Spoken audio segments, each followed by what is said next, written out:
Ooperahan yung aso ko ngayon at kailangan namin ang lahat ng moral support, prayers, and all para ma-survive niya to. Ito yung dog ko. Her name is Ponyo. Pinangalan ko siya sa isang Studio Ghibli character. 8 years old na siya at meron siyang kakambal na ang name ay Haku. At recently, nalaman namin na merong mammary tumor si Ponyo. After so many tests, in-advise kami ng vet na kailangan tanggalin yung tumor. Normal daw na nagkakaroon ng mammary tumors yung mga dogs na hindi napapakapod o kaya hindi nanganganak. Papatanggal namin. Meron siyang 3. Bye-bye, Ponyo. Bye-bye. Bye-bye. Opera na si Ponyo. Good luck. Kinakabahan ka?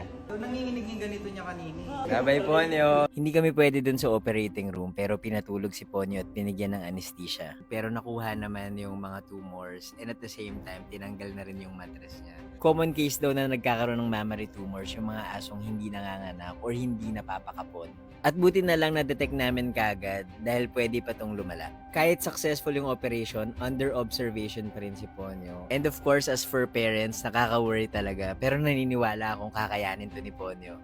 Successful ang operation ni Ponyo.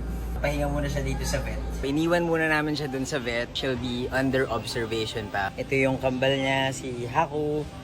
At maghihintay lang kami dito sa bahay. Well, update you. Sana okay si Ponyo. Diba, Haku?